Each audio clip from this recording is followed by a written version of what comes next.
Բավականին կարճ տևեց ձեր եւ պատգամավոր Արեգնաս Մանուկյանի հետ հանդիպումը, ինչ խոսեցիք, ինչ։ Հանդիպումը ոչ միայն կարճ էր, այլ նաեւ բովանդազուրկ, ըստ էության միայն ֆորմալ կողմը պահպանվեց հանդիպման եւ տիկին Մանուկյան ըստ էության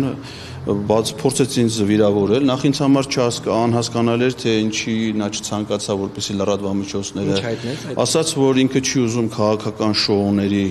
մասնակցել եւ ինքը քաղաքական այդ կարգի վիրավորական արտահայտություն, որը ես անկեղծ ասած ոչ մի կերպ չեմ կարողանում հասկանալ, առավելևս նախկինում լրագրող աշխատած մարդու կողմից, որովհետեւ ես նաեւ իրեն ասացի, ինձ ստացվում է, որ ինքը իր մասնագիտական գործունեությունը համարել է քաղաքական շոու, բայց իմ ընկալումներում հրապարակային գործունեությունը եւ հանրային ծառայողի եւ նաեւ մասնագիտական պարտականությունների կատարումը ուղղակի շոուի տեսքով մեկնաբանելը դա վիրավորանք է ողջ լրագրողական հանրությանը եւ նաեւ իրեն իր կարգավիճակի բերումով, այսինքն նա հրաժարվեց ուղղակի շոու չունենալու այդ մեկնաբանությամբ, ինչը որ շփազանց տարօրինակ է։ Իսկ ձեզ ինչպես է վիրավորել։ Նա ասում է, օրինակ ասում էր, որ ես ինչ-որ պատվեր եմ կատարում, որ ես ում եմ այստեղ ներկայացնում, ինչ պատվեր եմ կատարում, որ ինձ համար անընդունել էր եւ ես իրեն դիտողություն արեցի այդ կարգի գնահատականների համար, որովհետեւ ես որպես քաղաքացի եմ եւ ներկայացնում եմ իմ մոտեցումները որպես քաղաքացի եւ նման ենթադրյալ մտածածին եւ զրպարտություն պարունակող որակումները անտակտ են եւ անընդունելի եւ ես դա փոխանցեցի տիկին Մանուկյանին։ Ինչ վերաբերվում է հիմնական հարցերին, ես խնդրեցի, որ նա հանձնաժողովի նախագահային փոխանցի իմ անհրաժեշտ իմ անհանգստությունը, որ հանձնաժողովի նախագահի տեղակալին պարտականությունները կատարող, որ նա չի կատարել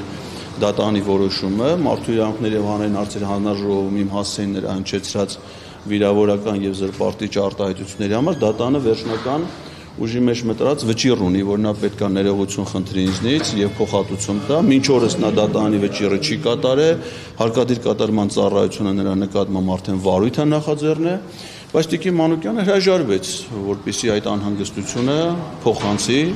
Ռուստամ Բաքոյանին, հավանաբար չուզելով նրան լրացուցիչ անհանգստություն պատճառել, ինքը չի շփվում պատգամավոր, բայց ինձ չի հետաքրքրում իրանց, ես անձնական խնդրանքներով չեմ ուզում, որ նա շփվի, ես ասում եմ, որպես հանձնաժողովի առաջիկա նիստում այդ հարցը բարձրացվեց, որ հանձնաժողովը ընդհանրեն ղեկավարում է մի մարդ, որը բացի դրանից, որ անհարգալից վերաբերմունք է ցուցաբերել քաղաքացու նկատմամբ, չի կատարում նաև դատանի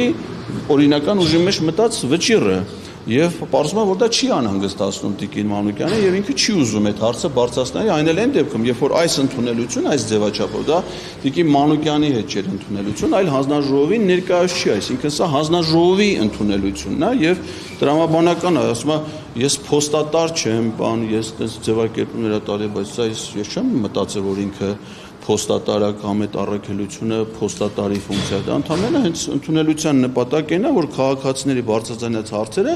հանձնաժողովում դառնան քննարկման առարկա, առավելևս երբ որ դրանք անհատական անձնական բնույթի խնդիրներ եւ հարցեր չեն։ Նույնը վերաբերում էր նաեւ անվստահության գործընթացի հետ կապված, տիկին Մանուկյանն ասաց, որ իր դիրքորոշումը չի տարբերվում Հայաստան խմբակցության մայիսի 2-ի հայտարարությամբ արտահայտված դիրքորոշմանը, ինչը որ ինձ համար նույնպես անընդունելի էր, որովհետև իմ պարզաբանող այն տեղեկություններին, որ անվստահության գործընթացում ըստ ազգային ժողովի կանոնակարգ սահմանադրական օրենքի նախատեսված չի խմբակցության դիրքորոշում, այդ հարցերը յուրաքանչյուր պատգամավոր ինքն է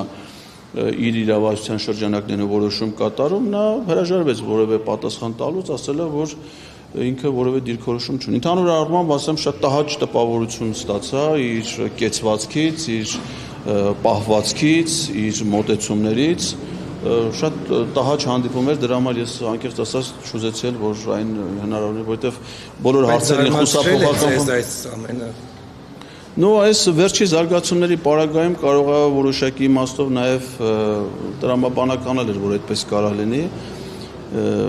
Եվ ընդհանրապես ձեզ ասեմ, որ Արեգնաս Մանուկյանը նաև այն պատգամավորներից է, այս հանձնաժողովի, որ երբ որ ես առաջադրված էի մի տեխնացու նաև իրենց խմբակցության կողմից, խմբակցության որոշում կար առաջադրելու, նա չի մասնակցել այդ հանձնաժողովի նիստին եւ որևէ ձևով չի պաշտպանել իրենց խմբակցության դիրքորոշումը ոչ այդ հանձնաժողովի նիստում, ոչ էլ դրանից առաջ։ Թե այս մի դեպքում վարչապետին անվստահություն չհայտնելու ինչի է այտենց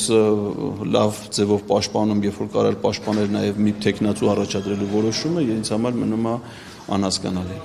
Եվ առաջիկայում այլ հանդիպումներ նախատեսված Այո, են։ վաղը ժամը 10-ին ֆինանսավարական եւ բյուջետային հարցերի հանձնաժողովում է նիստ եւ կա նաեւ պաշտպանության անվտանգության հարցերի հանձնաժողով հաջորդ օրը եւ ուրբաթ օրը, եթե չեմ սխալվում, նաեւ կրթության, գիտության, մշակույթի եւ սպորտի երիտասարդության հարցերի սփյուռք երկար անվանումը այդ հանձնաժողով դրանով ավարտվում են ընդունելությունները հունիս ամսվա, իսկ ընդունելության կարգով հուլիս-օգոստոս ամիսներին ընդունելություններ նախատեսված չեն, այսինքն հաջորդ ընդունելությունները կլինեն հավանաբար սեպտեմբեր ամսին։ Շնորհակալություն։ Ես եմ շնորհակալ։ Այսօրվա հանդիպման մասին որևէ հաղորդում չունեք տալ։ Չէ, հանդիպումը կայացել է, այսինքն падգամավորը ինձ ամեն դեպքում ընդունելության արժանացրել է, հիմա անկախ դրանից, որ հարցերի պատասխանը ինձ չի բավարարում կամ մոտեցումները անընդունել են, դա այլ հարց է, բայց падգամավորը ինձ ընդունելության արժանացրել եւ ես առիթ չունեմ այդ կապակցությամբ որևէ իրավական գործընթաց իրագործել։